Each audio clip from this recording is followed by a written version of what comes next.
Bonjour, alors je vais continuer à perpétrer le mystère du mal, je ne sais plus exactement quoi, en me servant donc du concept de genre.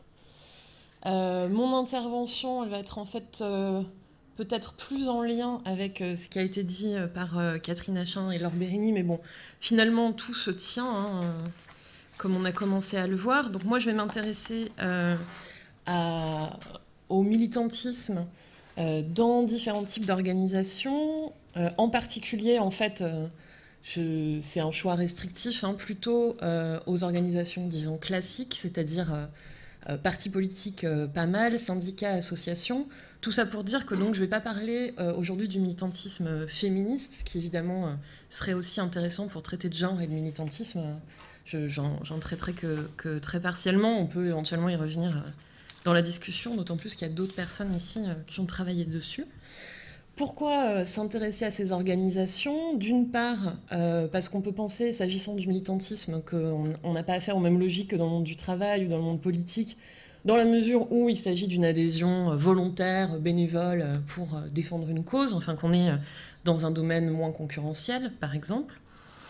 Et en même temps, aussi parce que c'est en partie une voie d'accès aux métiers politiques. Alors évidemment, c'est pas la seule, et tous ceux qui s'engagent dans des groupes militants continuent pas dans la sphère politique, mais c'est quand même une partie ça concerne une partie de ces personnes. Donc je vais traiter en gros 3 points. D'abord la question de la composition sexuée de ces organisations militantes. Là aussi, est-ce qu'on retrouve autant d'hommes que de femmes et donc, vous vous doutez probablement que non. Comment est-ce qu'on peut l'expliquer? Le traitement genré des militants et des militantes par ces organisations. Donc à nouveau, hein, l'idée de prendre en compte le genre tel qu'il s'organise spécifiquement dans ce contexte de l'engagement militant, et puis les discussions théoriques et les actions pratiques que ça peut engendrer, les tentatives et les succès de résistance dans ce domaine-là. Je vais assez peu parler de la situation belge, je m'en excuse, j'ai essayé de chercher quelques chiffres, mais globalement, je me base plutôt sur des travaux qui concernent la France. Alors pour ce qui concerne la composition sexuée de ces organisations, la première précision, c'est que c'est assez difficile en fait d'avoir des chiffres, en particulier quand on s'intéresse aux partis politiques, puisque les chiffres qu'on a, c'est ceux que fournissent les partis. C'est assez rare, enfin ça n'arrive jamais que les partis donnent leurs fichiers d'adhérents aux chercheurs ou aux chercheuses. Et du coup, dans un contexte paritaire où l'égalité homme-femme est valorisée, on a tendance à avoir des chiffres qui vont vers l'égalité dans les déclarations des partis, sans qu'on soit vraiment en mesure de les vérifier. Ceci dit, malgré cette volonté d'affichage paritaire, les partis politiques français affichent tous à peu près 30% d'adhérentes, avec des petites variations selon les partis, mais on est vraiment autour des 30%. Globalement, pour aller vite, les détails sont dans la notice sur les partis politiques du dictionnaire genre et sciences politiques. Ça veut dire que les partis conservateurs français sont à peu près au niveau des partis conservateurs européens. En revanche, les partis de gauche sont plutôt en dessous de l'ensemble des partis sociodémocrates européens. Ce qu'on peut dire aussi rapidement, c'est que ça correspond quand même à une féminisation lente et progressive des partis politiques depuis le droit de vote des femmes, depuis la fin de la Seconde Guerre mondiale. Sous la Ve République, par exemple, au Parti socialiste, on a commencé à 6% d'adhérentes avant le congrès d'Épinay en 71 pour arriver donc à 30% aujourd'hui. Donc on peut quand même considérer qu'il y a une progression et peut-être qu'on arrivera à 50%. Pour la droite, on est à peu près sur le même type d'évolution. Dans les années 80, le RPR affichait 72% d'hommes dans ses rangs. Donc, même type d'évolution. A priori, les partis politiques belges sont un petit peu plus féminisés, plutôt entre 30 et 40% qu'aux 30%. Pour ce qui est de l'action syndicale, alors faut remettre dans le contexte. En France, c'est à peu près, d'après la DARES, c'est 8% des salariés qui sont syndiqués, donc on est sur des petits effectifs. D'ailleurs, pour les partis politiques, c'est des effectifs encore plus petits, puisqu'on considère que c'est entre 2 et 3% de la population qui est adhérente à un parti, donc c'est important d'avoir les chiffres internes, mais c'est aussi important de les mettre en rapport avec l'ensemble de la population. D'après donc une enquête de la Confédération européenne des syndicats, on a à peu près 40% de femmes dans les syndicats en Europe. Donc c'était 40% en 2000, 42% en 2006, là aussi. Si évolution il y a, elle est assez lente. En Belgique, c'est entre 41 et 44% selon les syndicats. En France, entre 28 et 45%. Le syndicat le moins féminisé étant la CGT, donc le syndicat historique français. Pour ce qui est des associations, on estime, alors pour le coup, c'est des chiffres beaucoup plus importants que les syndicats et les partis, mais aussi parce que les associations, ça correspond, y compris à un club sportif, ça correspond à une palette d'activités beaucoup plus vaste et potentiellement beaucoup plus éloignée de l'activité politique, ce qui est évidemment un enjeu. L'INSEE estime que 39% des femmes donc françaises et 47% des hommes adhèrent à une association. Là aussi, il faudrait rentrer dans les détails. Plus on s'approche d'activités politiques, d'associations politiques, et plus il y a d'hommes. Et à l'inverse, plus on est dans les associations de parents d'élèves, d'animation locale, donc plus vers des tâches traditionnellement dévolues aux femmes, l'association confessionnelle d'ailleurs aussi, et plus il y a de femmes. Donc on a les constats chiffrés, comment est-ce qu'on peut les expliquer? Il y a, et là ce que je vais dire est en partie redondant avec les autres interventions, mais en même temps c'est aussi intéressant que ce soit redondant. Il y a d'un côté évidemment les écarts de socialisation politique, l'incorporation ou non dans la jeunesse d'une inclinaison à l'action collective, à la contestation, et on sait que la socialisation en général est genrée, mais la socialisation politique aussi, et que le goût donc pour l'action collective, pour la contestation, il ne s'acquiert pas également chez les hommes et les femmes, ce qui explique en partie ces écarts. Deuxième raison, qui là aussi est largement redondante, c'est la question de la disponibilité biographique pour l'engagement, qui elle aussi est très largement genrée, puisque les écarts de répartition du travail domestique et parental font que les hommes ont plus de temps à consacrer à d'autres activités que leur travail salarié et leur travail domestique et parental, et qu'à l'inverse, les femmes en ont moins. Là aussi, c'est toujours pareil, ça veut dire qu'une même situation, être en couple ou être parent, a des effets différents pour un homme ou pour une femme, et que c'est bien parce que la conjointe prend en charge que les hommes ont du temps libéré à consacrer au militantisme. Donc ça marche en négatif d'un côté et en positif de l'autre, en interaction très directe. Donc là, on a toute une série d'enquêtes quantitatives qui montrent assez clairement que même simplement le fait d'être marié constitue un frein à l'engagement pour les femmes et non pour les hommes. De fait, on a aussi des enquêtes sur la répartition des tâches domestiques qui expliquent que les hommes, quand ils se mettent en couple, se mettent à faire moins de tâches domestiques qu'avant, donc de fait ont du temps libéré, et donc il y a quelqu'un qui les fait toujours, ces tâches domestiques. Là-dessus, c'est aussi, évidemment, ces groupes militants sont en lien avec le reste de la société, donc on retrouve ces logiques fortes et structurantes qui sont propres à l'ensemble des secteurs sociaux. Ce qui est important aussi de voir, et ce qui a développé la sociologie du militantisme depuis une vingtaine d'années, c'est qu'il y a aussi des facteurs internes à ces organisations. C'est-à-dire, ça ne vient pas seulement de l'extérieur, contrairement à tout un discours qui a pu prévaloir, y compris dans ces organisations, de dire « bah oui, mais on n'y peut rien, c'est parce que les femmes sont moins disponibles, etc. » Donc l'idée, c'est aussi de s'intéresser au traitement sexué des militants et des militantes dans les organisations. Et là aussi, il y a une division sexuée du travail qui est à la fois horizontale et verticale. Horizontale parce que les partis, historiquement, ont créé plutôt des associations de femmes séparées du parti pour avoir une activité spécifique, et notamment pour concurrencer le mouvement catholique. Je vais plutôt ici développer la division verticale du travail, la division sexuée du travail militant. Donc juste pour un rappel rapide, cet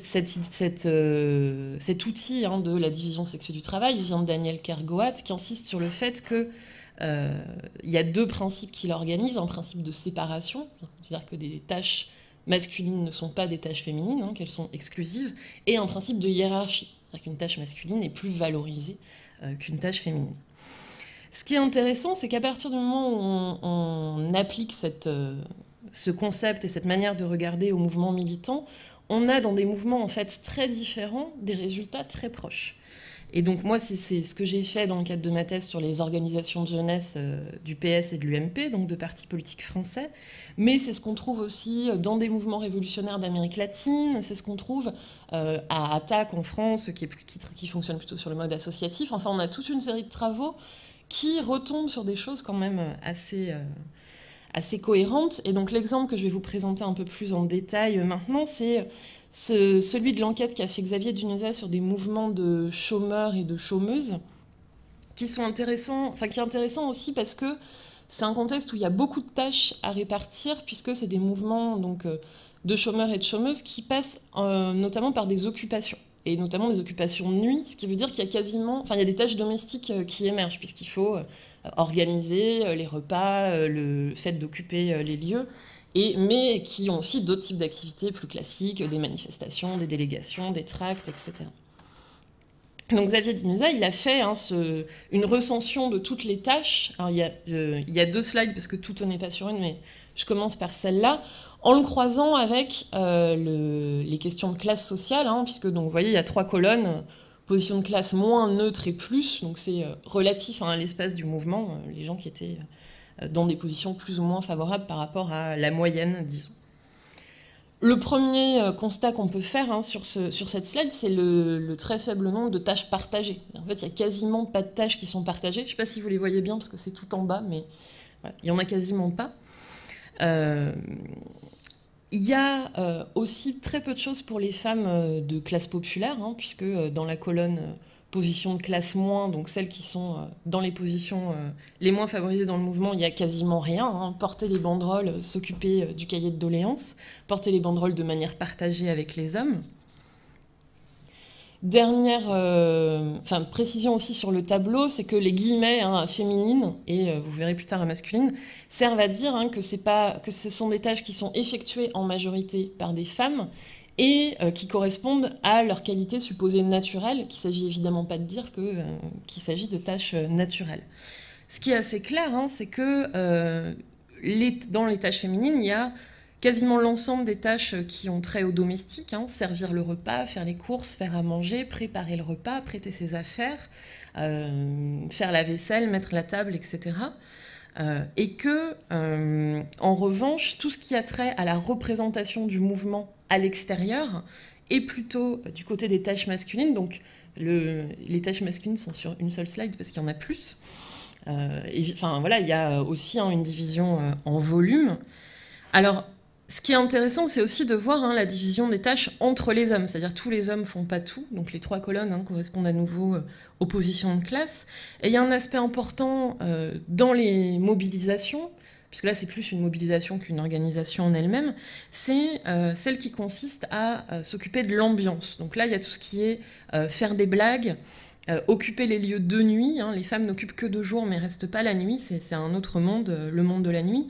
Et c'est des actions qui sont un peu exceptionnelles, qu'on va se raconter ensuite comme un peu des moments mythologiques du mouvement, où on a vécu des choses hors du commun, qui sont des choses comparables. Moi, ce que j'avais vu, par exemple, sur les collages de nuit dans les organisations de jeunesse.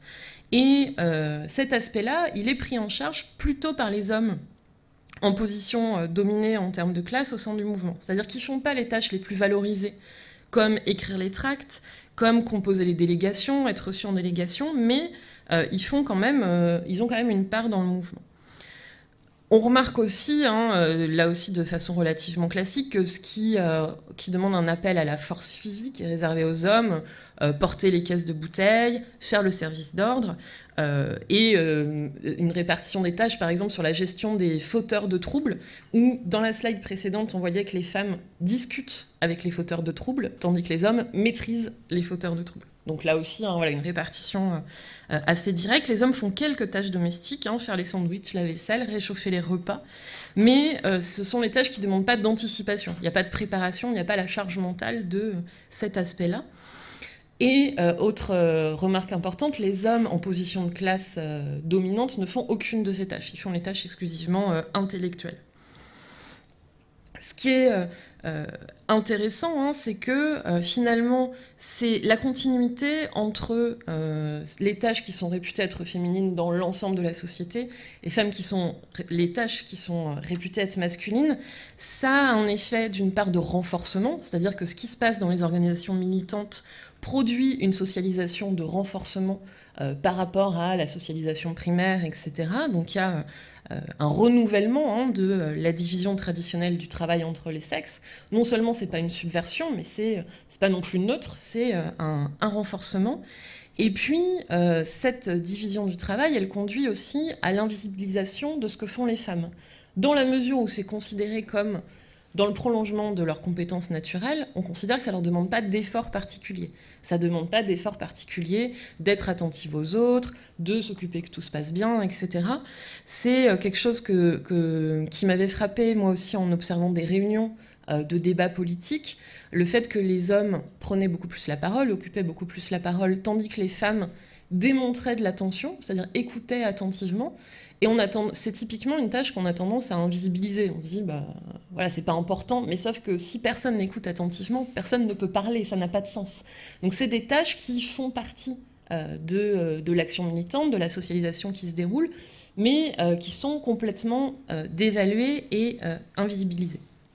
Et de la même manière, hein, Frédéric Matontier et Delphine Dulon, quand elles avaient travaillé sur le Conseil régional d'Île-de-France et les prises de parole en public, ont insisté sur l'importance de la fabrication du silence. Et ça, c'est le public qui le fait, le silence, quand quelqu'un parle ou pas. La manière dont il peut y avoir un jeu là-dessus. Si on n'est pas silencieux quand quelqu'un parle, la situation change radicalement. Donc cette division du travail, hein, là pour effet, non seulement d'attribuer aux femmes des tâches différentes et moins valorisées, mais même, non seulement elles sont moins valorisées, elles sont même invisibilisées, et du coup, elles transforment l'expérience du militantisme. C'est-à-dire, hein, que cette expérience sexuée du militantisme, elle produit des rétributions inégales.